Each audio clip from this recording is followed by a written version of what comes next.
हो सकता है थोड़ा देना लेना पड़ जाए, वो बात की बात है, दोगे लोगे तो बाद में भी देना लेना पड़ेगा, पर किसी से काम निकालना है डायरेक्ट जाकर पूछो, डायरेक्ट बात करो। पर आप पहले जीजा जी के पास गए, जीजा जी के बाद में फूफा जी के पास गए, फूफा जी के बाद में मामा जी के पास गए, फिर इतनी रिश्तेदारी ढूंढते हुए उनका संबंध किससे, उनकी पहचान किससे, उनका संबंध कहाँ से, तब जाकर आपने उनसे फ़ोन लगवाया, तब ऑफिसर के पास गए। ऑफिसर को गुस्सा इस बात का आया कि तुम जो 4 जनी के पास होके आए हो, तुमने अगर 50,000 रुपये दिया तो उसमें 10-10 हज़ार तो इन्हीं को बांट दिया, फिर मेरे पास बचा क्या? तो उन्होंने कहा फाइल उठा, फाइल को उठाओ यहाँ से, नहीं चाहिए, ले इसका काम बहुत लेट करना।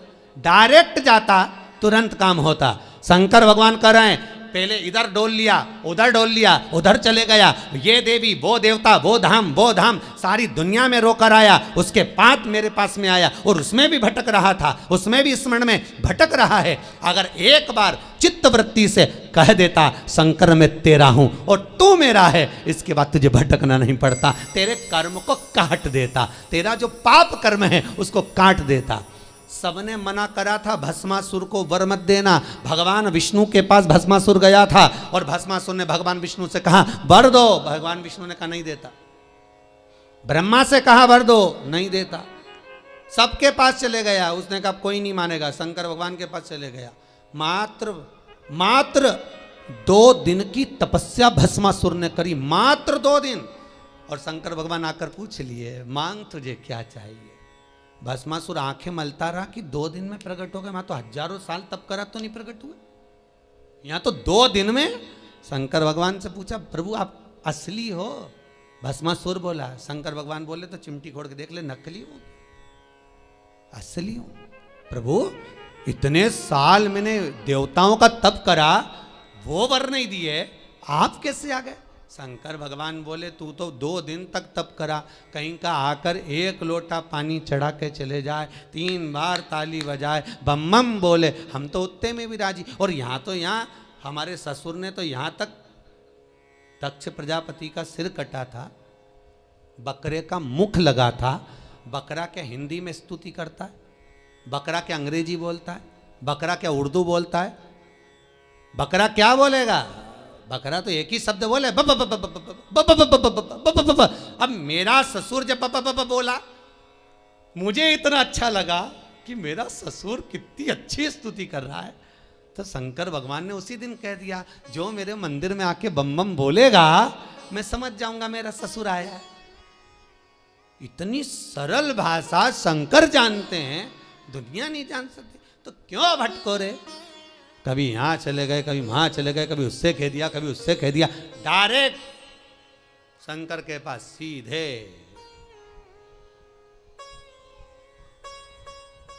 सीधे बोले, फिर लोग भले कहें क्या तू मिला जो तू फूलों नि समा, क्या मिल गया ऐसा जो तू फूलों नि समा रहे हो? एक ही मंत्र महान गुरु मेरो समरथ है, समरथ है गुरु अमृत है, मेरो एक ही मंत्र महान कि शिव मेरो समरथ।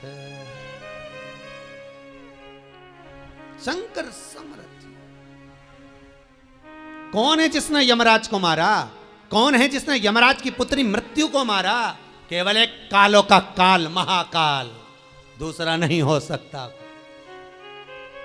अकाल मृत्यु वो मरे जो काम करे चंडाल का, काल उसका क्या बिगाड़े जो भक्त हो महाकाल का। शंकर का भगत का बिगड़ेगा क्या? क्या बिगड़ेगा? शंभु है। भस्मासुर बोले 2 दिन का तप और तुम आ गए सामने?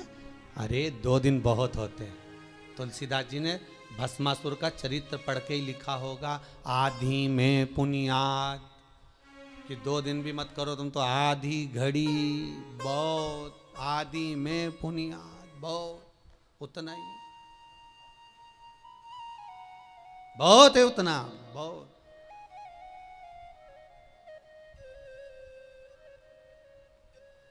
ज्यादा नहीं महाराज। रावण को बाबा तूने लंका दिया,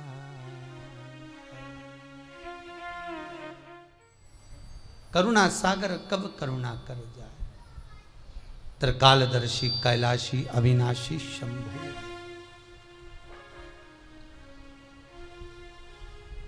महाराज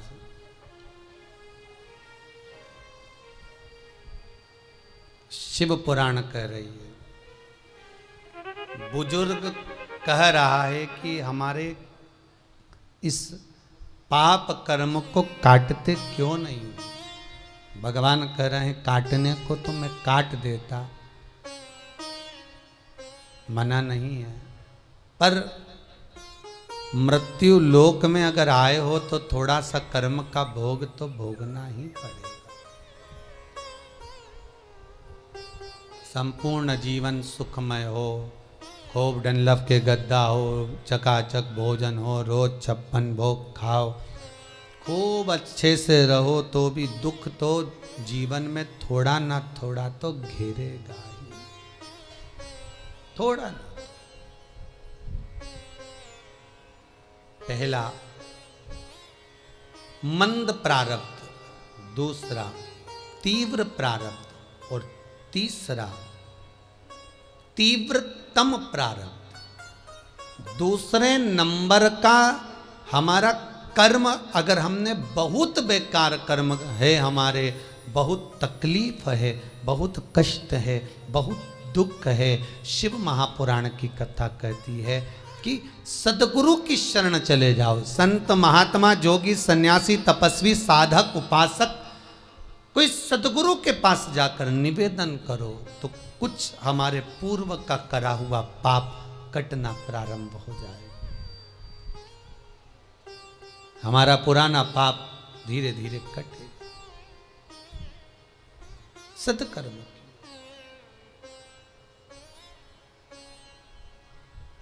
फिर एक निवेदन करूंगा,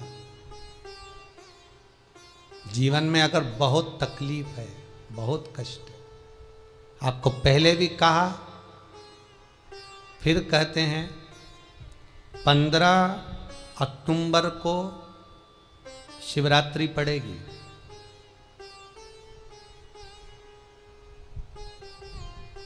जो माघ महीने में शिवरात्रि पड़ती है उससे भी प्रबल शिवरात्रि 15 अक्टूबर को पड़ेगी।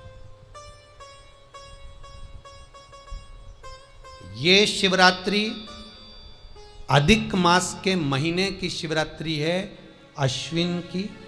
19 वर्ष के 2 बार गैप करने के बाद ये अश्विन का जो अधिक मास आता है, इसके बाद 183 वर्ष के बाद आएगा और 183 वर्ष के बाद फिर इसमें की शिवरात्रि प्राप्त होगी। और 183 वर्ष किसने देखे? कौन ने देखे? और निवेदन करूंगा, अगर जिंदगी में थोड़ी सी तकलीफ है, दुख है, कष्ट है, परेशानी है, तो उस शिवरात्रि को हाथ से मत जाने दो। 15 अक्टूबर वाली शिवरात्रि को आपको पहले भी कहा कि क्या क्या वस्तु भगवान शंकर को हम रात्रि के समय पर चढ़ा दें जिससे हमारा रोग समाप्त हो जाए, हमारी बीमारी समाप्त हो जाए, हमारे जीवन में सुख समृद्धि लक्ष्मी आ जाए। वो समर्पण का भाव। और शिवरात्रि आने में देरी है, 15 अक्टूबर में भी अभी देरी है और आपके जीवन में बहुत कष्ट है, बहुत कष्ट। महाराज 5 कमलगट्टे, 5 बेलपत्र तांबे के लोटे में जल भरकर रख लीजिए।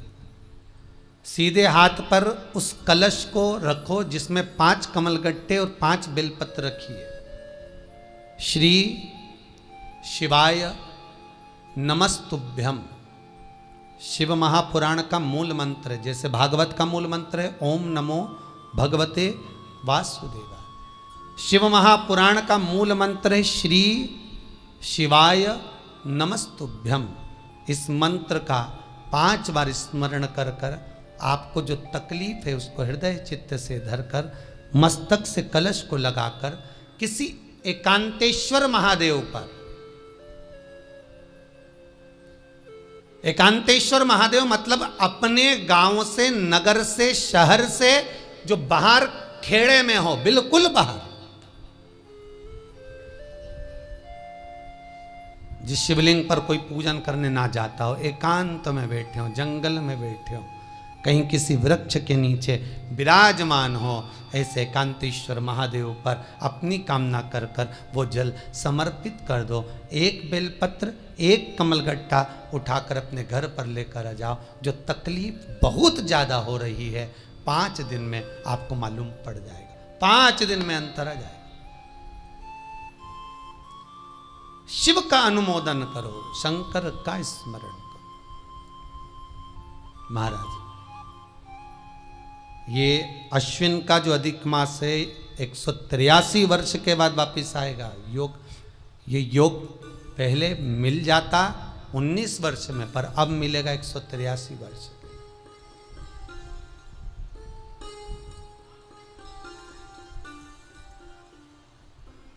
एक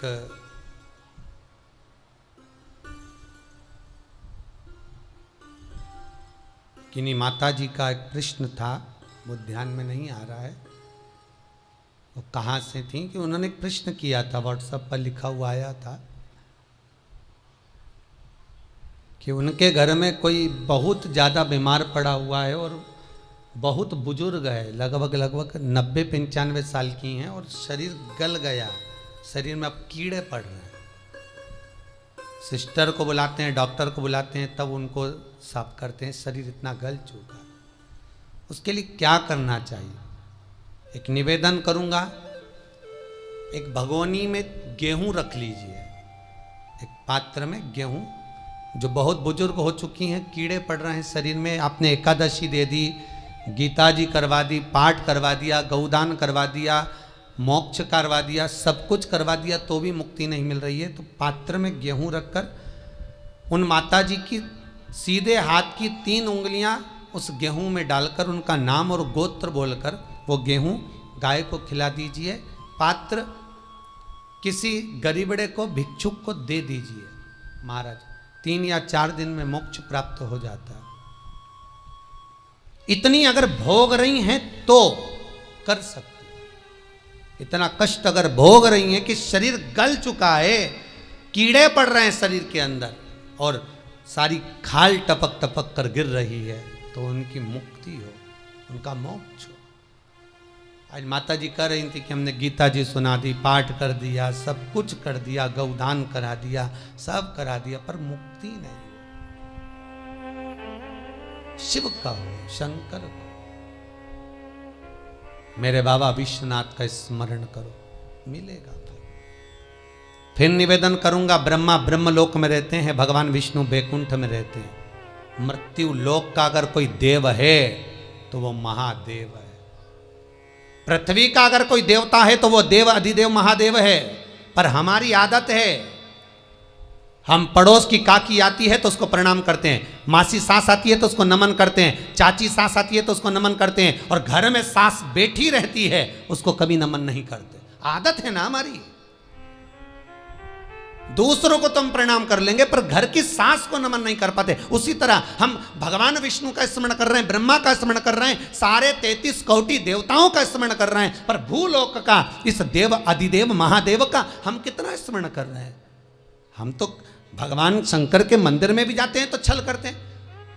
गए मंदिर में, वहां का लोटा उठा लिया, पानी भर लिया, शंकर जी को चढ़ा दिया, लोटा दूसरे का, पानी दूसरे का, मंदिर भी दूसरे का, पानी चढ़ा दिया बस। और इतनी सात्वित्ववान सिर पे पल्लू मल्लू रे कि ऐसे पानी चढ़ाए। शंकर भगवान भी सोचे काय को नौटंकी करे रे, काय को नाटक करे। पानी दूसरे का, लोटा दूसरे का, शंकर जी पे चढ़ा रही। अगर शंकर को जल चढ़ाना है तो घर से लेकर जा, लोटा भी घर से लेकर जा। और अगर मंदिर का पानी लिया है, मंदिर का लोटा लिया है तो 1 रुपये लोटे का किराया, और 1 रुपये जो लाइट जली, पानी भरा जिस पुजारी ने, उसका 2 रुपया दान पेटी में डाल, तब जाकर तू शंकर को पानी चढ़ाएगी, तब शंकर उस जल को स्वीकार करता है। किसी की लगी लगाई थाली मिल जाए पूजन की और तुम सिर पे पल्लू लेके कुंकू चावल रोली बोली सब चढ़ा दो और बेचारी वो बाद में आए तो देखे तो यहाँ सब साफ, तो क्या भगवान स्वीकार करेगा? भगवान ऐसा स्वीकार नहीं करे। फिर निवेदन है, बरसाती मेंढक मत बनो रे, अच्छे से सेवा करो, थोड़ी करो पर अच्छी करो, घर से पानी लेकर जाओ।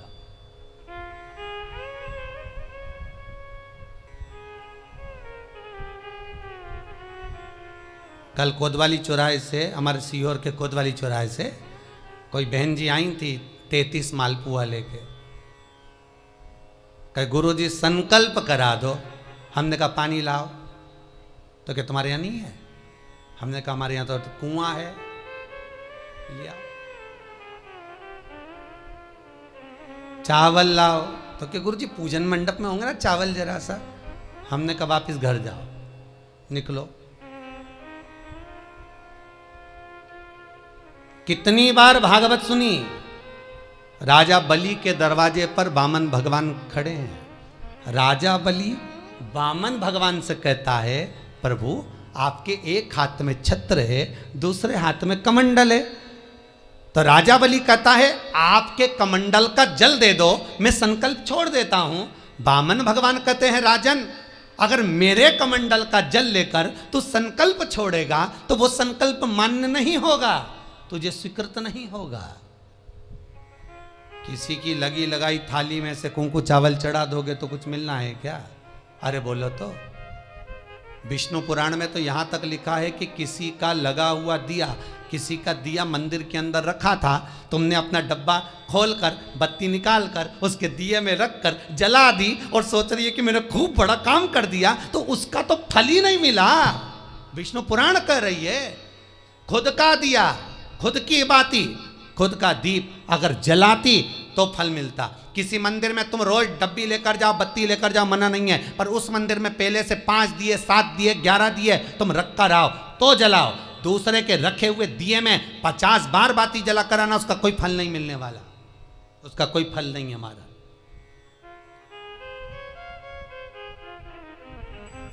खुद का जल लेकर जाओगे, खुद का लोटा लेकर जाओगे तो फल। यहाँ तो स्वयं भागवत कह रही है, राजा बलि के सामने वामन भगवान कहते हैं राजन तेरे कमंडल को लेकर आ, उससे संकल्प छोड़, अगर मेरे जल का संकल्प छोड़ेगा तो उसका कोई फल नहीं मिलने वाला। राजा बलि अंदर गया, जाकर भी उसने कर्म बेकार कर दिया। राजा बलि ने क्या, कमंडल लाना था खुद का, उठा लाया शुक्राचार्य जी का।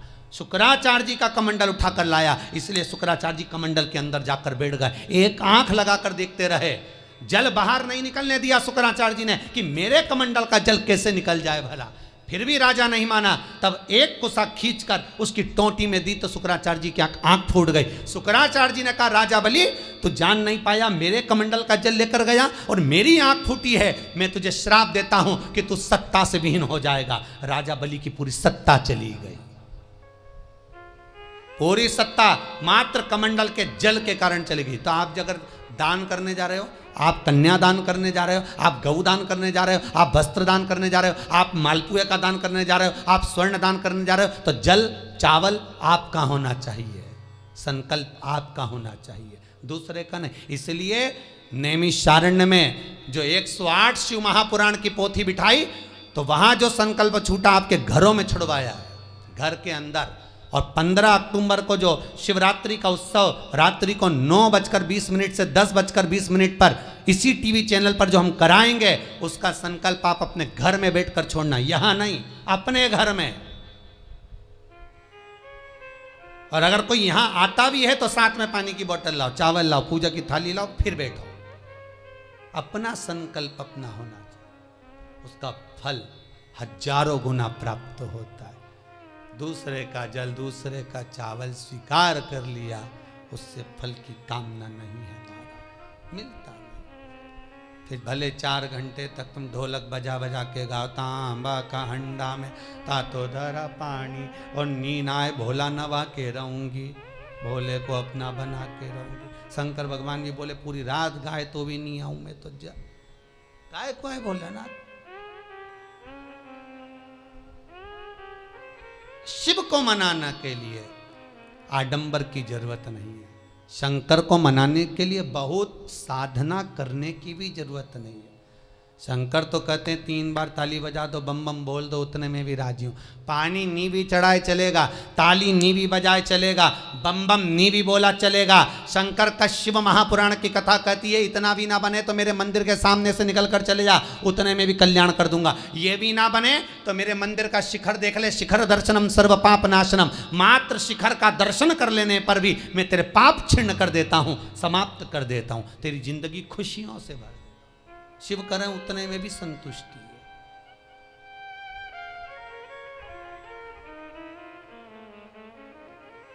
उतने में भी संतुष्टि।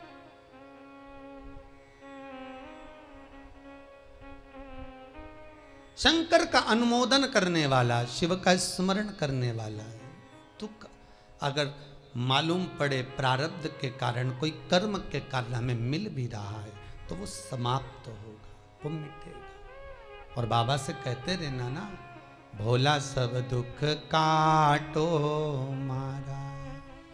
बाबा बस कृपा कर कर मेरे दुखों को काटिए। बाबा बोले शिव उस बुजुर्ग से कहते हैं तुम्हें कर्म का भोग भोगना पड़ेगा। बाबा ये कर्म का भोग मनुष्य क्यों भोगता है? शंकर कहते हैं पूर्व में जो कर कर आए हो उसके अनुसार फल मिलता है।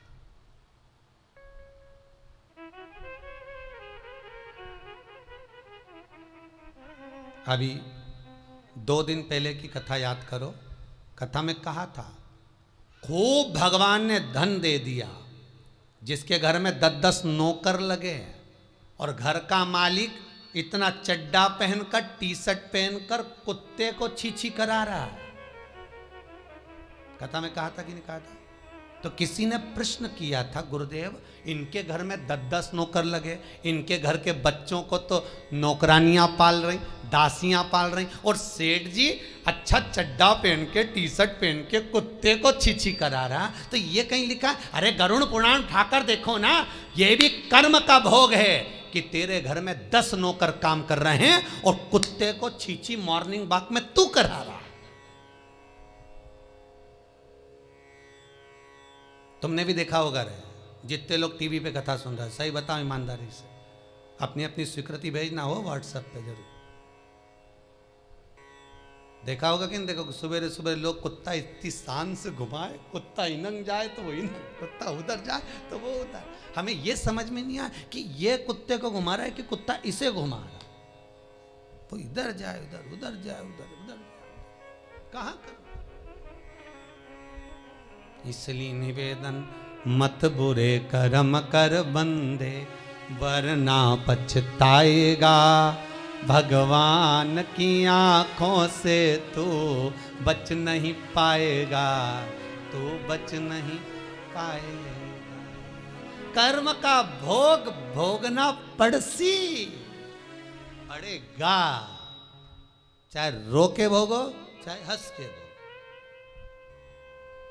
इसलिए निवेदन है खूब बढ़िया चकाचक खाओ पियो मौज करो, जिंदगी अलमस्त जियो। कितनी भी जिंदगी में दुख आए रोना नहीं, सुखी रहना, मुस्कुराते रहो, क्योंकि आखिरी में जो फोटो टंगेगा वो तो मुस्कुराने वाला ही टंगेगा। तुम भले जिंदगी रो के निकालो, फोटो में तो तुम स्माइल देते ही मिलोगे, माला टंगी रहेगी मुस्कुराते। जित्तों के घर भी जाके देखोगे तो मुस्कुराता हुआ फोटो मिलना है, रोता हुआ किसी का नहीं मिलेगा, भले जिंदगी कितनी भी रो के निकालो। चित्त वृत्ति को लगाओ भजन में, कीर्तन में, स्मरण में। जितना समय गया जाने दो, जो बचा उसको शंकर में लगा दो, शिव में लगा दो। महाराज कर्म का भोग भोगना है, गति प्रारब्ध की। दूसरी जो प्रारब्ध की गति है उसको कहा तीव्र प्रारब्ध। इसके भोग को अगर तुम भोग रहे हो, दुख आया है तो संत सतगुरु की शरण में जाकर कहो, दुख मिटेगा। तीसरा है तीव्रतम प्रारब्ध। इस प्रारब्ध में अगर बहुत ज्यादा दुख आ गया तो कुछ ना करिए, एक काम करो, एकांत में बैठकर शिव का स्मरण करिए। शंकर का भजन।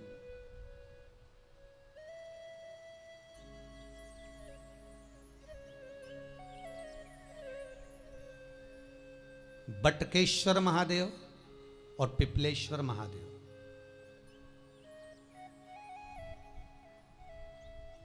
पिपलेश्वर महादेव जिस जगह पर दधीची ऋषि की धर्म पत्नी सुवार्च के सम्मुख में दधीची ऋषि के प्राण देवता ले लेते हैं, अस्थियों का कंकाल हो जाते हैं दधीची बाबा। उनकी धर्म पत्नी रोती हुई अपने पेट पर पत्थर मारती है गर्भ को नष्ट करने के लिए। वहाँ शंकर भगवान प्रकट होते हैं पीपल के पेड़ के नीचे। शिव जी का नाम पिपलेश्वर महादेव हुआ। जो बालक पीपल के पेड़ के नीचे जन्मा उसका नाम पिपलाद हुआ। दो महादेव अपनी पुस्तिका में लिख कर रख लो, एक बटकेश्वर महादेव और एक पिपलेश्वर महादेव। अदालत में कोई कार्रवाई चल रही है, अदालत में कोई केस चल रहा है, अदालत में कोई बात चल रही है, नहीं जीत मिल रही, नहीं विजय मिल रही, हार गए, पेशियां लगा लगा कर एक बार बड़ के पेड़ के नीचे बालू मिट्टी का शिवलिंग बनाकर उसकी पूजन करो। पूजन अर्चना कर कर दही 3 चम्मच नाम लेकर चढ़ाओ जिसके साथ केस चल रहा है, और 3 चम्मच दही चढ़ाकर उस दही को उठा लो और रुमाल पर उसके छापे लगा लो, सफेद रुमाल पर। भगवान शंकर की पूजा अर्चना कर कर जल में विसर्जन कर दो बटकेश्वर महादेव का नाम लेकर, और उस रुमाल को घड़ी बनाकर रख लो। अगली पेशी जब हो उसको साथ लेकर जाओ, केस जल्दी निपटेगा, विजय प्राप्त होगी। मात्र 3 सोमवार करिए बटकेश्वर का स्मरण। उसी तरह पिपलेश्वर महादेव, कितनी भी बड़ी जिंदगी में रोग हो, चाहे कैंसर जैसा हो, लीवर हो, किडनी हो, कितना भी बड़ा रोग हो, भगवान पिपलेश्वर महादेव का स्मरण करिए। पीपल के पेड़ के नीचे शंकर भगवान के शिवलिंग का निर्माण कर कर उसकी पूजन अर्चना करिए, उस पर शहद चढ़ाइए। पीपल का वृक्ष, आंवले का वृक्ष, शमी का वृक्ष, बेलपत्र का वृक्ष, ये औषधि पूर्ण है महाराज। डॉक्टर ने कह दिया डायलिसिस कराना जरूरी है, तो एक बार इस शिव महापुराण का उपाय जरूर करना। डायलिसिस कराने से पहले 5 छोटे छोटे पीपल के पत्ते लेना, शंकर जी का शिवलिंग का निर्माण पीपल के पेड़ के नीचे करना, मट्टी का पार्थिव शिवलिंग निर्माण कर कर उसकी पूजन कर कर बेलपत्री 5 चढ़ाकर 5 पीपल के पत्ते, 5 शमी के पत्ते शंकर पर चढ़ा देना। आरती पूजन करना, शमी का पत्ता बेलपत्र छोड़कर 5 पीपल के पत्ते उठा लेना। जिस व्यक्ति को डायलिसिस का बोला है उस व्यक्ति को 5 पत्ते पीस कर छान कर पिला देना। 3 दिन बाद फिर जाकर डॉक्टर को चेक करवाना, डॉक्टर डायलिसिस का मना कर देगा, लीवर किडनी अपना काम करना प्रारंभ कर देगा। पिपलेश्वर महादेव की पूजन, पीपल के पत्ते की औषधि जीवन का सुख दे जाती है। तो पिपलेश्वर महादेव सहज नहीं है महाराज। कितना विचित्र वर्णन है, प्रैक्टिकल जरूर करना। सीओर वाला महाराज कहीं झूठ तो नहीं बोल रहा, और व्हाट्सएप पे लिखकर भी भेजना करा कि नहीं करा, क्योंकि शिव महापुराण की लेखनी है। वेद व्यास जी महाराज वर्णन करे, गलत नहीं कर सकते। किसी को बहुत खून निकल रहा है, बहुत एक्सीडेंट हो गया, खून पर खून निकल रहा है, उसको अगर होश है और वो होश में है तो 5 पीपल के पत्ते किसी भी वृक्ष के तोड़कर पिपलेश्वर महादेव का नाम लगकर उसको खिला दो चबा चबा कर, उसी समय खून निकलना बंद हो जाएगा, रक्त बंद। पिपलेश्वर महादेव का मात्र स्मरण ही सुख दे जाता है, आनंद की अनुभूति करा देता है। मात्र पिपलेश्वर महादेव। बहुत बड़ा ऑपरेशन कराने जा रहे हो तो उसके 15 दिन पहले पिपलेश्वर महादेव का पूजन कर कर, अर्चना कर कर, भगवान शिव का स्मरण कर कर, पीपल के पत्ते की माला बनाकर हनुमान जी को चढ़ाकर फिर ऑपरेशन के लिए जाओ, जिससे दूसरी बार ऑपरेशन की जरूरत ना पड़े। शरीर का जिसका ऑपरेशन है वो अच्छा हो जाए। श्रेष्ठ पिपलेश्वर महादेव। भगवान शिव ओघड़ दानी संग